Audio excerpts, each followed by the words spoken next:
Boa noite aos irmãos. Boa noite.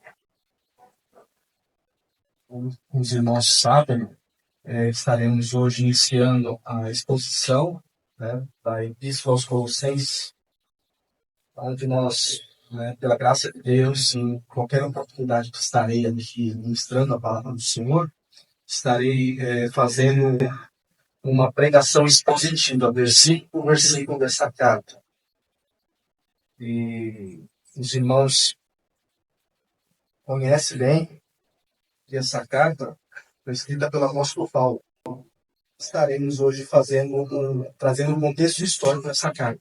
Primeiramente, eu vou ler com os irmãos o primeiro e o segundo versículo, mas talvez pelo tempo ficaremos só pelo contexto, pela introdução, mas estarei tentando correr com os irmãos em contexto histórico, no primeiro no versículo do primeiro capítulo. Diz assim o texto bíblico: Paulo, apóstolo de Jesus Cristo, pela vontade de Deus, e ao irmão Timóteo, aos santos e irmãos fiéis em Cristo, que estão em Colossos, graça a vós e paz da parte de Deus, nosso Pai, e do Senhor Jesus Cristo. Vamos orar? Senhor, nós te agradecemos esta noite pela tua graça, de estarmos aqui reunidos na sua presença. Que o Senhor abençoe esse momento, onde a sua palavra será exposta, que o Senhor te dê graça de pregá-la fielmente e que a sua igreja possa ser edificada por ela, crescer mais uma noite na graça e no conhecimento do nosso Senhor Jesus Cristo. Pois nós sabemos que não adianta o estudo, o trabalho, se o Senhor não operar pelo seu Espírito Santo. Mas te pedimos, o Senhor opere, nos convence do pecado, da justiça e do juízo e molde o nosso coração conforme a imagem e o caráter do nosso Senhor Jesus. É o que nós te pedimos e te louvamos no nome de Jesus. Amém. O tema da mensagem de hoje será a autoridade do apóstolo Paulo e os santos e fiéis em Cristo. Essa carta, irmãos, foi escrita há mais de 2000 anos atrás. Escrita aos Colossenses. E mesmo assim, ela é extremamente atual nos nossos dias. E ainda comunica diretamente ao nosso coração, ao nosso tempo, à nossa geração e também à nossa igreja. Em toda a história do cristianismo, a igreja sempre foi atacada por falsos mestres, por falsas doutrinas, pela cultura que a envolvia no seu tempo, por ensinos errados, por surgimento de falsos mestres.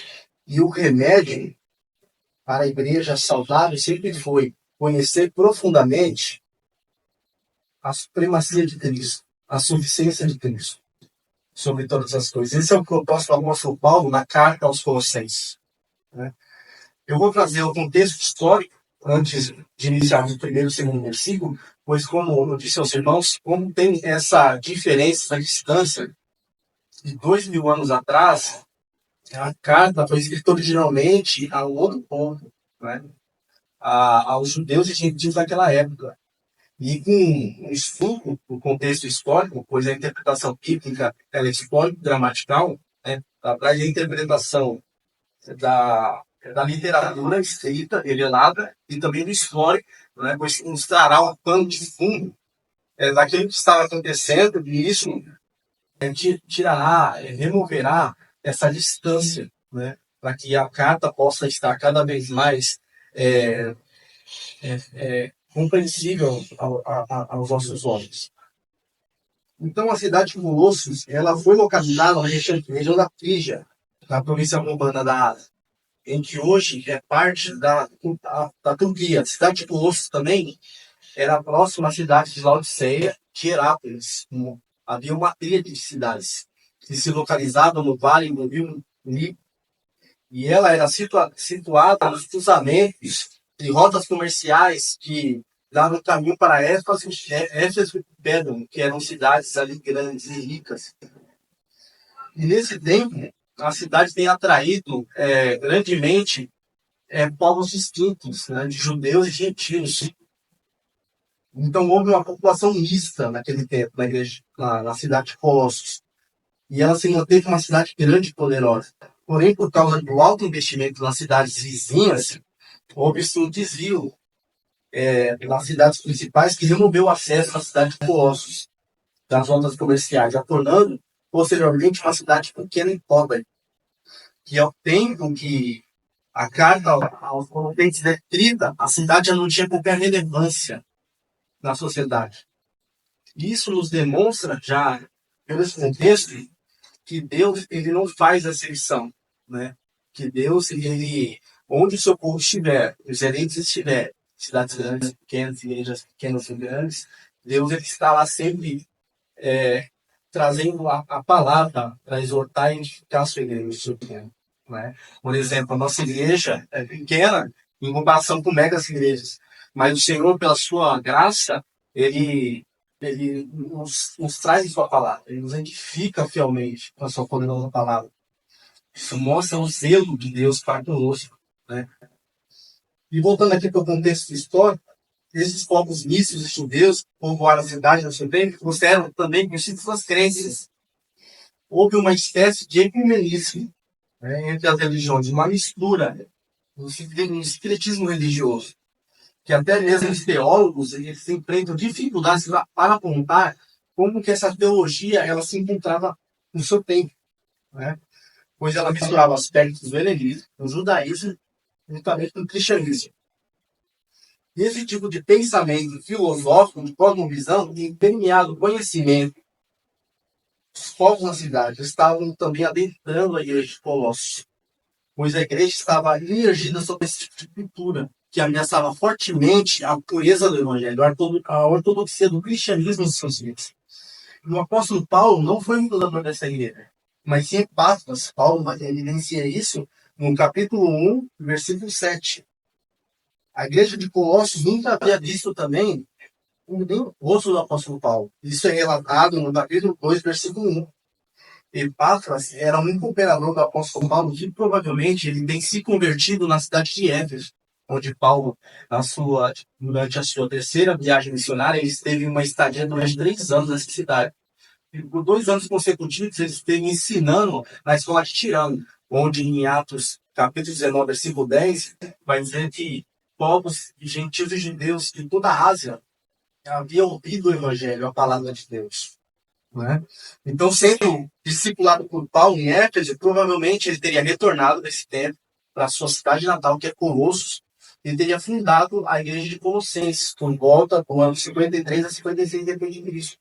Que durante um tempo respondeu bem essa doutrina, mas em um momento da história começaram a flertar com esse tipo de ensino, estavam prestes a se perder doutrinariamente, por causa do contexto filosófico que rodeava. Provavelmente já haviam pessoas que estavam se convertendo naquela época e já traziam os seus pensamentos, já traziam os seus ritos, já traziam a sua teologia para dentro do grupo. E isso trouxe elementos estranhos à fé cristã ortodoxa. Esse pensamento filosófico trazia aspectos judaicos no sentido de legalismo, de dietas alimentares, guardas e dias como o sábado e lua novas e a circuncisão. E eram aspectos para a salvação. Assim como também trazia um aspecto no pensamento helênico da gnose, né? O próprio gnosticismo que começa a se desenhar já que no primeiro século, nas primeiras igrejas de Deus, tem o seu sistema mais estabelecido no segundo século, mas no primeiro século já tem um ataque do início desse sistema já nas igrejas de Deus. O gnosticismo é um pensamento herético da época que trazia uma ideia de conhecimento elevado, de mistério, destinado apenas a um grupo seleto, como de superapóstolos, que chegava ao entendimento esotérico, único e místico de que a salvação era por meio de um conhecimento elevado, de seres espirituais que eles mesmos até adoravam e faziam culto, tanto a anjos bons, né? Porque assim como os maus, eles entendiam que esses anjos, esses seres espirituais, eles dominavam as religiões celestiais, e eles mediavam entre Deus e os homens, trazendo um conhecimento para a salvação. Eles entendiam que Cristo não era o Deus do universo, mas era alguém com um espírito elevado. E era inferior até mesmo aos anjos. Também carregavam crenças de que a matéria, que é o corpo, era má, e o espírito era bom. Então, isso consistia de que Cristo não encarnou, e muito menos ressuscitou dos mortos. Também traziam o legalismo do judaísmo, traziam o judaísmo, o monoteísmo, o helenismo, e, portanto, essas duas misturas, no legalismo e no helenismo, eles faziam uma mistura no pensamento cristão dos seus índios. Fora que também o Império Romano, ele trazia uma grande influência da cultura helênica com o panteão greco-romano, diante dos seus deuses. Então, diante de toda essa cultura, diante de todo esse contexto, Epáfras decide, então, ir até Paulo, visitar Paulo na prisão de Roma, onde ele estaria ali preso. Né? Os irmãos podem perceber que em Atos 28, que é o último capítulo do livro, o apóstolo Paulo ele tem liberdade na prisão de receber pessoas que pregaram o evangelho. Então, a ideia de Epáfras era de ir até Paulo e trazer a ele o conhecimento, de que ele soubesse que a igreja de Colossos ele estava sofrendo essas ameaças, né, doutrinárias. E ele pudesse, por meio de carta, instruir essa igreja, na fé evangélica verdadeira. E a carta aos Colossenses, juntamente com Efésios, Filipenses e Filemão, é conhecida como as cartas cartas da prisão. Foram as cartas que foram escritas durante a prisão de Paulo em Roma. Pode ter escrito essas cartas, uma após a outra, em meados do ano 60 a 62 depois de Cristo. E nessas cartas, os irmãos podem perceber que há muitas semelhanças doutrinárias, principalmente entre Colossenses e Efésios. Né? E às vezes tem até o complemento, como em Efésios diz que a igreja é o corpo de Cristo, Colossenses enfatiza que Cristo é a cabeça da igreja. Então há também esses aspectos parecidos, semelhantes. Porém, a carta aos Colossenses traz uma apologia específica às heresias que estavam ali sendo destinadas à igreja naquela época, que ameaçava a existência da igreja na cidade de Colossos. A carta aos Colossenses também ela é dividida em 4 capítulos. No primeiro capítulo, o apóstolo Paulo demonstra a primazia de Cristo, o entendimento puro da pessoa e obra de Cristo, sua supremacia sobre todas as coisas. No segundo capítulo, Paulo já tem demonstrado quem de fato é Cristo de Deus. Ele então ridiculariza as heresias e elementos pagãos que são baseados apenas em tradições humanas e não a Cristo.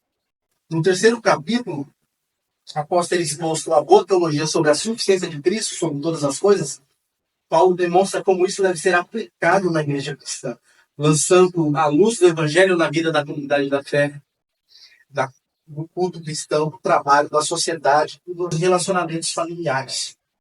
E no capítulo 4, Paulo ressalta essa necessidade da oração, a necessidade de remir um tempo com a pregação do evangelho.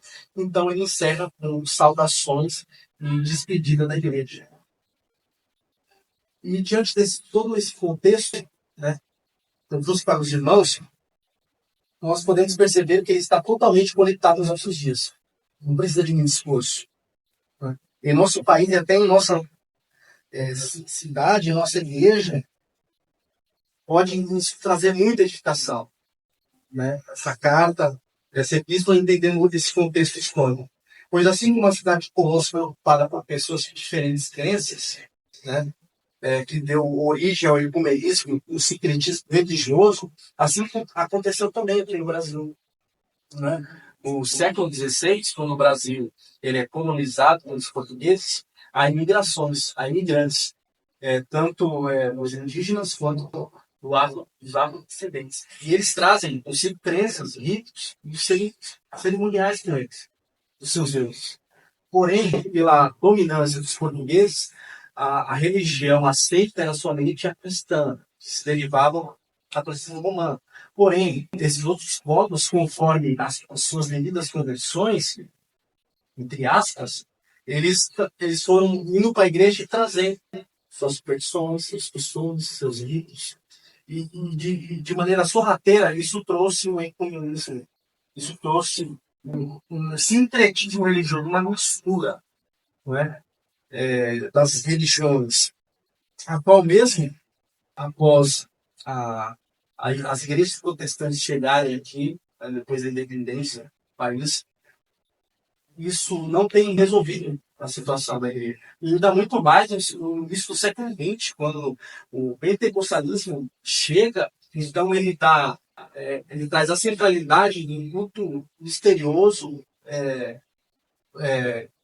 com, com ênfase na sobrenaturalidade, tirando Cristo e o Evangelho, né, do Paulo. Então, nós percebemos que tudo isso foi mais potencializado, né, nos nossos dias. Então, nós vemos que o Brasil, assim como muitos falam, não um país do Senhor, uma nação do Senhor, mas é um país que tem um evangelho totalmente diluído, que já acontece na sua origem, onde há a mistura dessas coisas. Então, nós vemos semelhanças acontecendo aí na cidade de Colosso.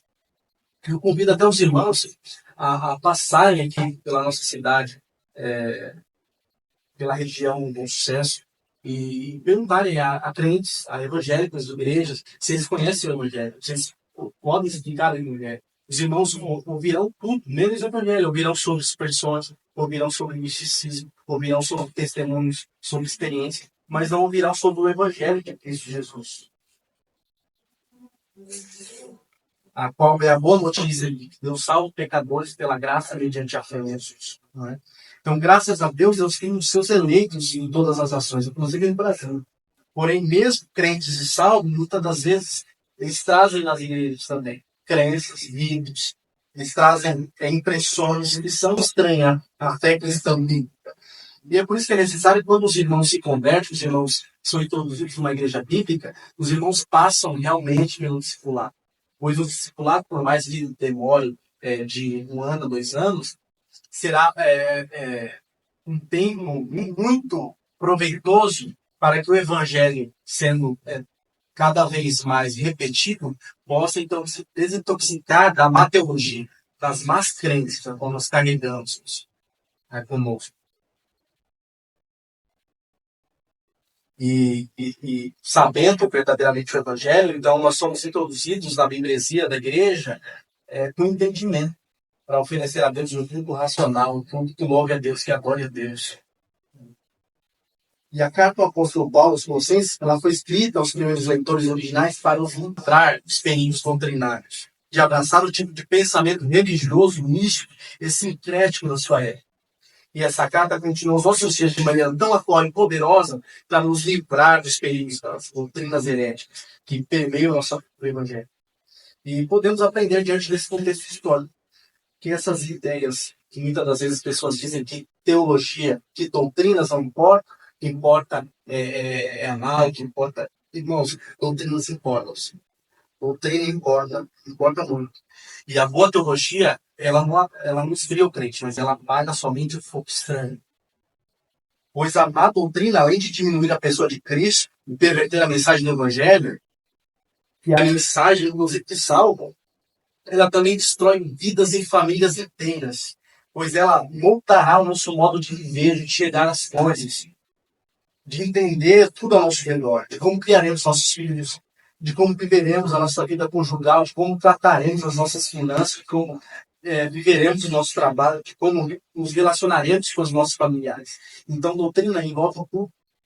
Tem uma citação de Lutero que ele diz assim: não estou preocupado com a vida má, mas com as doutrinas. A vida má não causa grande dano, a não ser a si mesma. Mas o entendimento, o ensinamento errado, é o maior mal desse mundo, porque leva multidões de almas ao inferno. Então, essa é a preocupação do apóstolo Paulo nessa carta: ensinar o verdadeiro evangelho que está firmado na pessoa e na obra de Jesus Cristo. Então, diante de todo esse contexto, Paulo inicia a sua carta, no versículo 1 e 2, dizendo: Paulo, apóstolo de Jesus Cristo, pela vontade de Deus, e o irmão Timóteo, aos santos e fiéis em Cristo que estão em Colossos, graça a vós e paz da parte de Deus, nosso Pai, e do Senhor Jesus Cristo. Irmãos, assim como uma carta, o, o escopo de uma carta escrita nos nossos dias, que começa com uma saudação, começa com um conteúdo e termina com uma despedida, dessa mesma maneira era a carta no primeiro século, no seu modelo escrito. E Paulo ele segue aqui, esse estilo comum nos seus dias. Porém, Paulo ele não traz apenas, ele não repete apenas só o estilo literário, mas a sua saudação, ela é carregada de doutrina cristã e ênfase na autoridade de Deus e de Cristo. Os irmãos observam no versículo 1, a parte A. Paulo, apóstolo de Jesus Cristo pela vontade de Deus.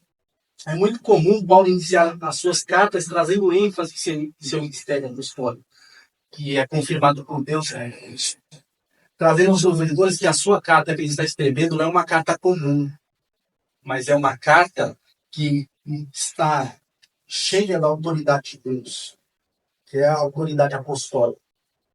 E ele se refere a um apóstolo de Jesus Cristo pela vontade de Deus. Mas por que Paulo traz essa ênfase na sua autoridade apostólica em todas as suas cartas?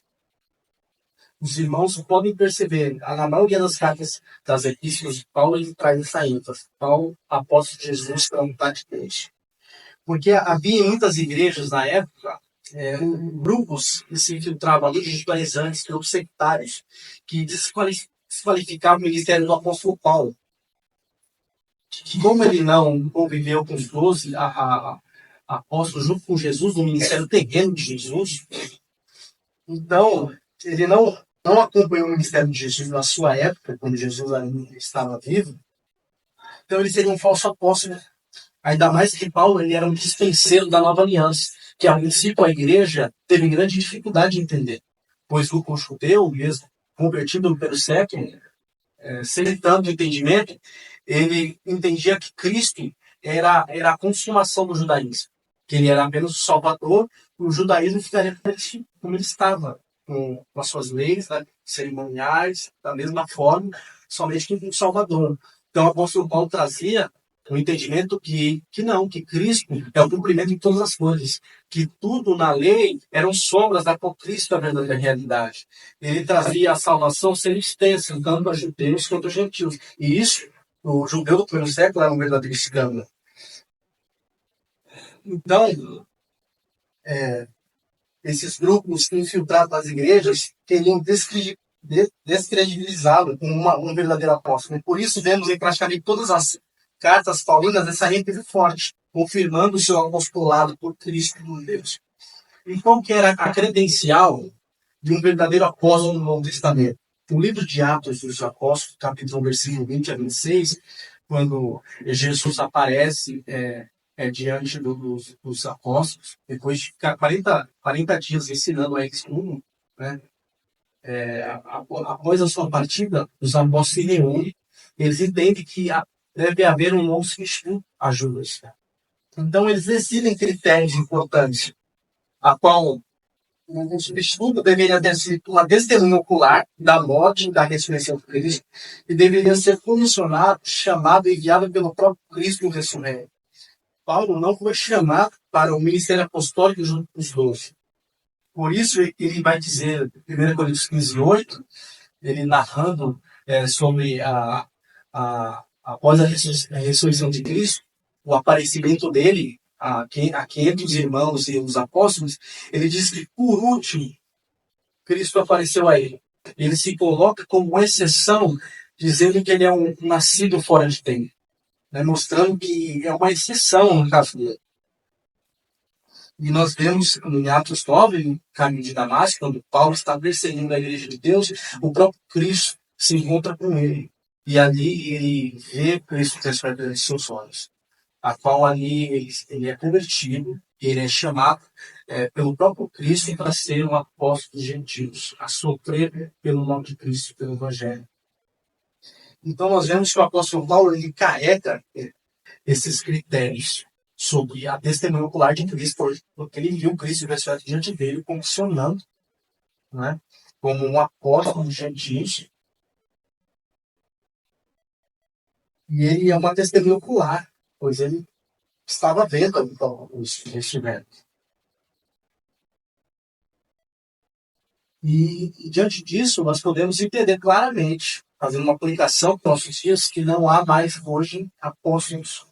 Né? Podemos concluir com toda certeza de que todos os apóstolos de hoje são falsos. pois não carregam nenhum critério dos critérios apontados no Novo Testamento. Não são apóstolos de Jesus Cristo pela vontade de Deus, mas sim pela vontade dos homens.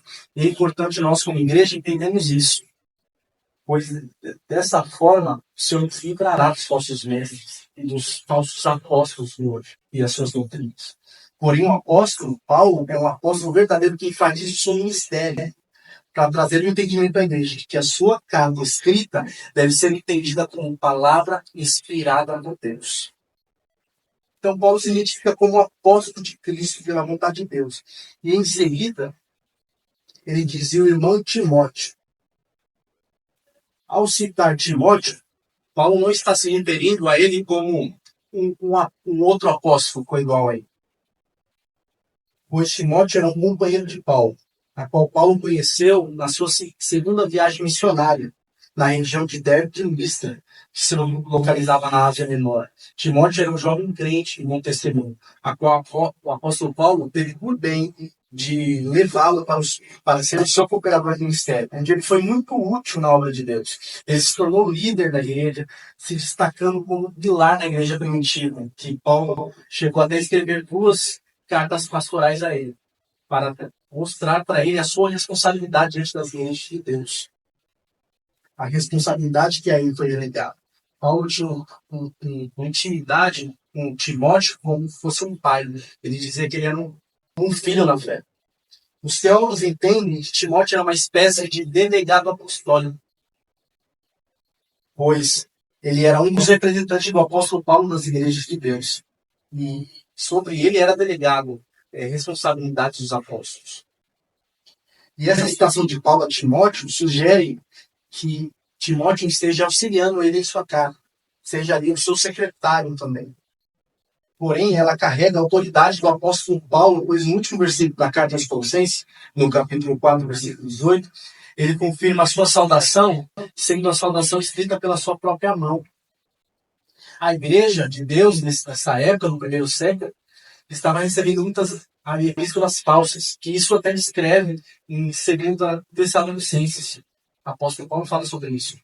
Então, para o apóstolo Paulo se identificar como uma carta verdadeira, para a igreja saber que era o próprio apóstolo Paulo que estava escrevendo, então ele fazia como uma contrassenha. No final das suas cartas, ele trazia a saudação, dizia, essa eu escrevi pela minha própria mão.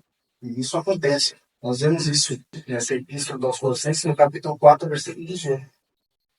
Então, Paulo autentica que a sua carta foi escrita por ele mesmo.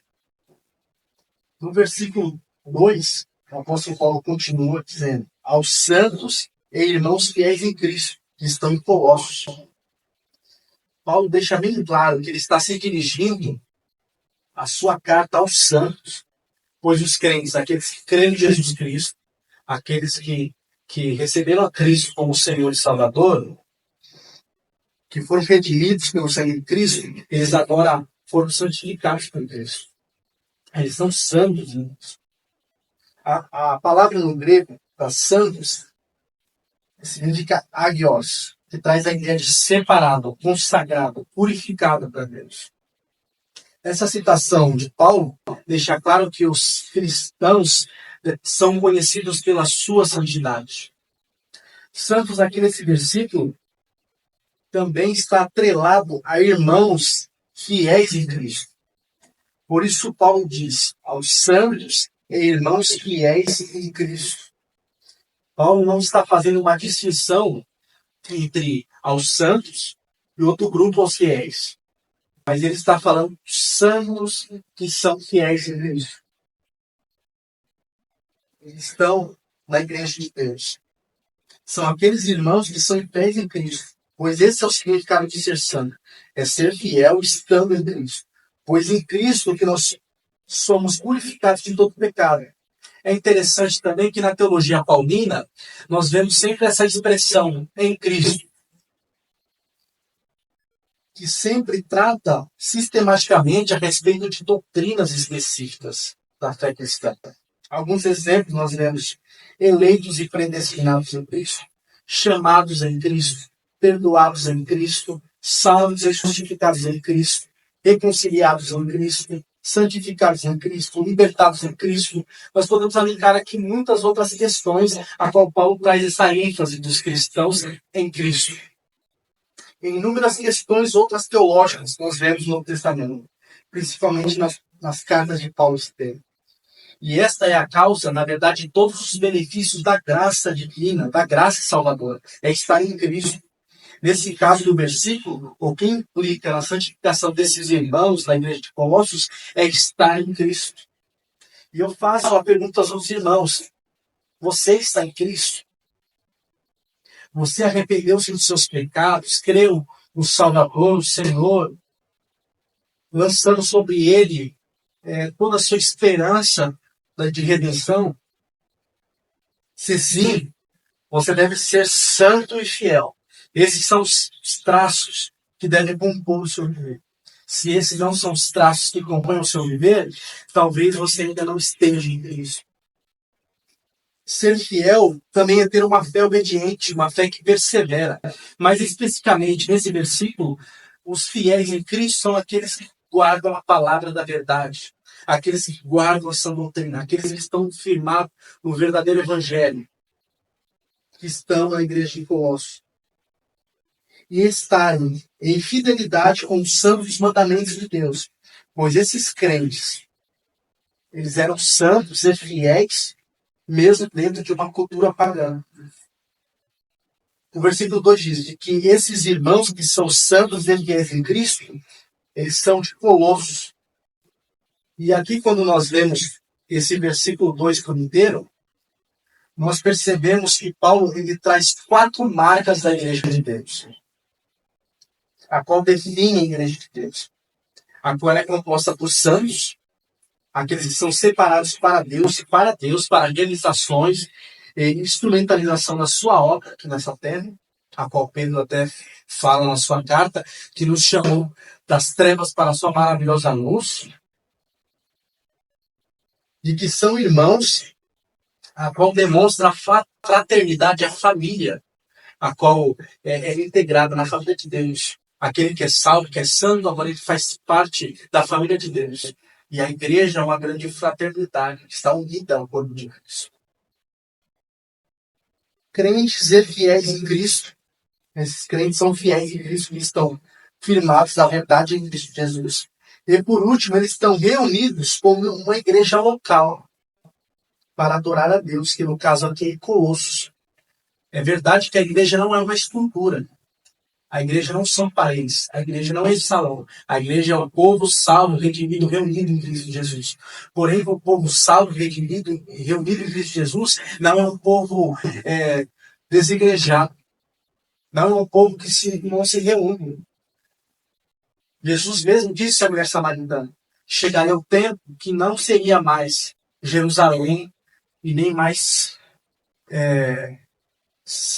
não seria mais Jerusalém, o tempo de Jerusalém não mais Samaria, mas seria agora, não mais Jesus, seria agora os santos daqueles que adoram a Deus em espírito e em verdade. E essa é a igreja de Deus, ela adora a Deus em espírito e verdade.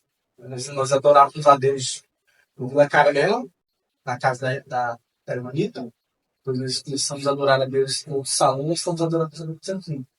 Não foram as localidades que definiram a nossa igreja, são o povo salvo que define a igreja. Portanto,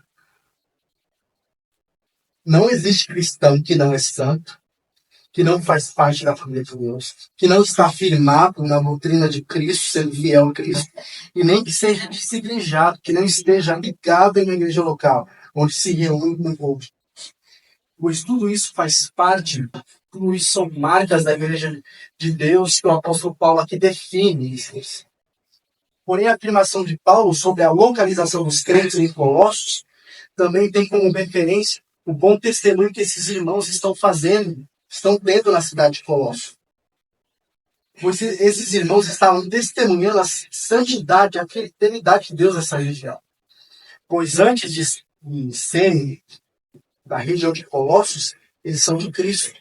Esse versículo diz: aos irmãos fiéis de Cristo que estão em Colossos. Então nós vemos aqui 2 lugares que eles estão. Primeiramente, eles estão em Cristo. e depois é sangue do osso. Né? Aqui é um estado espiritual a qual o crente está diante de Deus. Por exemplo, nós que somos crentes da Igreja Batista Reformada Cristo Vive, na região do Bom Sucesso, devemos ser conhecidos pela nossa santidade a Cristo nesse lugar. Pois para isso nós somos chamados e salvos por Cristo, para sermos luz no mundo de trevas. Pois fisicamente nós fazemos parte aqui nessa região, dessa igreja local. Mas espiritualmente nós estamos em Cristo, porque nós somos libertados das trevas e levados para o reino de luz, o Filho de Deus. E eu pergunto aos irmãos que fazem parte da igreja local, da Igreja Batista Reformada Cristo Vive. Os irmãos que fazem parte da igreja local, os irmãos podem até fazer, mas os irmãos devem se perguntar se os irmãos estão em Cristo. Os irmãos podem passar pelo discipulado, os irmãos podem estar nos cultos, estar ouvindo a palavra de Deus, estar nos trabalhos da igreja, mas os irmãos precisam primeiramente estar em Cristo, pois o reflexo não será da igreja local para Cristo, mas de Cristo para a igreja local. E é importante que o apóstolo Paulo ele traz isso, essa ideia. Porque a igreja física e local, ela se define aos crentes que estão reunidos. Mas na teologia nós percebemos a igreja espiritual. A igreja que é composta dos crentes, dos santos, dos fiéis de todos os tempos e épocas, que é composta pelos eleitos de Deus, daqueles que foram salvos desde o início até o fim, serão salvos. Compõe a igreja do único pastor que são o rebanho. Então nós devemos pensar, meditar e refletir se fazemos parte dessa igreja, parte dos eleitos de Deus, né? E não apenas parte de uma igreja local, que na verdade é uma grande bênção para parte de uma igreja local. E a parte final, aqui do versículo 2 de Colossenses, ele diz: graça e voz e paz da parte de Deus, nosso Pai, e do Senhor Jesus Cristo. Então, Paulo está aqui saudando a igreja, porém, como já dissemos, essa saudação não é apenas paz do Senhor, irmão, a paz de Deus, diversas outras paz tem por aí. Mas Paulo traz aqui essa saudação carregada de teologia cristã, carregada de verdades eternas de Deus. Entendendo que toda a escritura também ela é divinamente inspirada, como nós vemos em 2 Timóteo 3, 6 e 7, toda a escritura é divinamente inspirada, apta para repreensão, correção, instrução na justiça, para que nós sejamos completos, perfeitos em Deus para toda boa obra. Logo, cada letra, cada pontuação, cada versículo possui divina e rica revelação de Deus para a edificação da igreja. E por isso devemos atentar a tudo que o Senhor quer nos ensinar pela sua palavra. O versículo diz: graça a vós e paz da parte de Deus, nosso Pai, e do Senhor Jesus Cristo. Então, quem participa da graça? Ou da paz da parte de Deus e de Cristo? Pois esses são benefícios dos salvos. Paulo está expressando que graça e paz vem da parte de Deus, nosso Pai, e do Senhor Jesus Cristo. Quando Paulo cita graça a vós e paz da parte de Deus, nosso Pai, e do Senhor Jesus Cristo, essa conjunção, essa palavrinha, cai no grego, ela expressa um conectivo da figura do Deus Pai com o Senhor Jesus Cristo, trazendo o entendimento aos seus leitores de que Cristo é coigual ao Deus Pai, que ele é tão divino quanto, que desfruta da mesma essência e natureza eterna. E que para desfrutar da graça e da paz é necessário tanto crer no Pai quanto no Filho. Paulo, já na sua saudação, ele está trazendo o Cristo divino em semelhança no Deus Pai. A palavra Senhor, se referindo aqui a Jesus Cristo, é Kyrios, no grego, a qual carrega o mesmo peso de como o nome do Senhor era utilizado no Antigo Testamento para se referir a Deus, a Yahvé. Então Paulo está descrevendo Jesus como Senhor, sendo a autoridade divina ao Deus Pai, ao lado do Deus Pai. E aqui é mais uma ilustração das pessoas da Trindade. Né? Pai, Filho e Espírito Santo, Deus Trino, com exceção aqui do Espírito Santo, que Paulo não cita nesse versículo, mas cita em outros. Quer dizer que todos os que não estão em Deus, em Cristo, eles não desfrutam da graça e muito menos da paz. Pois, na verdade, o pecador está debaixo da ira de Deus, por causa da dívida dos seus pecados. E, portanto, ele é inimigo de Deus, a não ser que ele se arrependa, a não ser que ele se renda, a não ser que ele invoque o nome do Senhor Jesus Cristo para ser salvo. E a pergunta que devemos fazer a nós, eu faço aos irmãos, você tem recebido a graça de Deus? Você está em paz com Deus? Pois somente pela fé em Cristo nós podemos desfrutar da graça e dos benefícios do perdão que são concedidos pela cruz de Cristo, a qual Ele conquistou na cruz do Calvário por nós, nos trazendo reconciliação e verdadeira paz da parte de Deus que é em Cristo Jesus.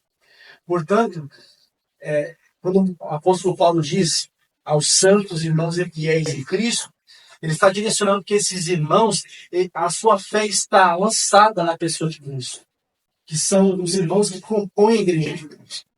Então, aqui demonstra que todos os membros da igreja, os cristãos, eles devem ter a sua fé em Cristo. Alguém pode se perguntar, eu sou parente, meu pai é crente, eu sou parente dele, eu sou filho, meu pai é crente, minha mãe é crente, eu estou aqui com o meu familiar, né? Eu vou para a igreja desde pequeno. Mas se você não confessar a fé em Cristo, não invocar o nome do Senhor para ser salvo, não lançar a sua esperança de salvação num Salvador, que é Cristo Jesus, você não compõe a igreja. Você não faz parte da igreja de Deus. Então é importante isso. É importante que você creia em Jesus Cristo e seja ligado ao corpo de Cristo, aos irmãos fiéis, santos, em Cristo Jesus.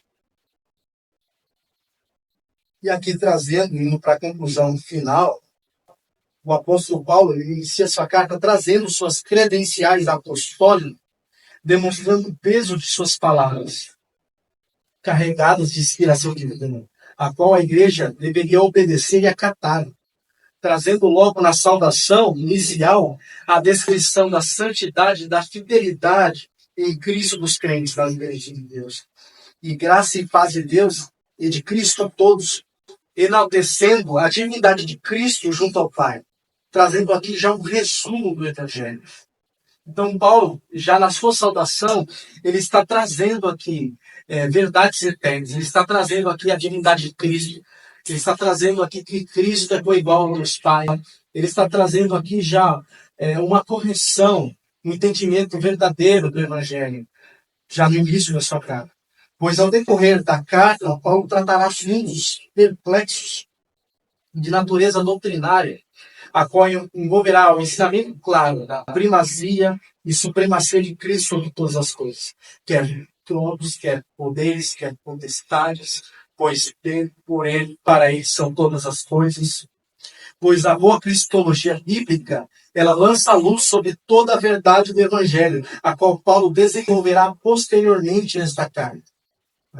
Então, Paulo ele é um apóstolo de Jesus Cristo. Ele é um apóstolo verdadeiro, ele não é um apóstolo falso. Ele está trazendo suas credenciais para que a igreja ela possa se atentar a tudo que ele estará dizendo nesta carta. E eu, como pregador dessa noite, eu não trago uma autoridade apostólica de Paulo, meus irmãos, mas eu trago a suficiência da Escritura. A Escritura que é infalível, inerrante, que é imutável, a qual, da mesma eficácia que ela tinha nos dias de Paulo, dos apóstolos, da igreja de Deus, ela ainda tem nos nossos dias. Ela é santa, ela é pura, ela é verdadeira, ela revela a verdade de Deus, a vontade de Deus das nossas vidas. Então, ela trará sobre a nossa igreja uma reflexão sobre o entendimento correto do Evangelho, mediante a pessoa e a obra de Cristo. Então, diante dos irmãos, esse é o início da carta do apóstolo Paulo, a qual ele trará assuntos de natureza doutrinária muito importante, né, para a igreja, para a edificação dos santos, a qual os irmãos serão enriquecidos pela palavra de Deus. E Paulo aqui está enriquecendo o povo de Deus, aqueles que são santos e fiéis, irmãos em Cristo, com a palavra de Deus, com a doutrina de Cristo Jesus. Então vamos orar ao Senhor. Senhor nosso Deus, nós te louvamos essa noite, nesse momento a qual o Senhor nos dá graça de estarmos expondo a sua palavra. Nós te pedimos que o Senhor trate no coração de cada um sobre como nós estamos na igreja, para que nós possamos refletir se estamos em Cristo. Pois diante de toda a cultura pagã que nós nos encontramos aqui no Brasil, na nossa cidade, no nosso bairro, nós precisamos ter a certeza que estamos em Cristo. Estamos firmados no Evangelho, na sua palavra. Então te pedimos, Senhor, que o Senhor permita que essa palavra ela possa ir trabalhando no nosso coração, na nossa mente. Ela possa nos trazer essas reflexões eternas de Cristo, da sua pessoa, da sua obra, do verdadeiro Evangelho. E isso possa trazer a nós a nossa responsabilidade como crentes aqui nesse lugar, de sermos santos, de sermos fiéis em Cristo Jesus. Aqui na região do Concesso, aqui nessa cidade, aqui nessa nação. Que o Senhor nos abençoe e nos fortaleça pela sua palavra.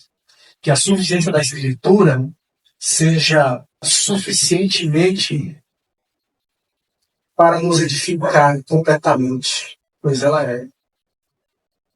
Pois não temos mais apóstolos como tiveram os crentes no primeiro século, mas temos a sua palavra completa, verdadeira e sã, que fala no nosso coração. Que o Senhor nos ajude para que a nossa igreja possa ser edificada, possa ser fortalecida pela doutrina verdadeira de Cristo. E em todas as coisas nós possamos enxergar tudo pelo verdadeiro Evangelho de Cristo Jesus. É o que nós te pedimos. E te agradecemos em nome de Jesus. Amém.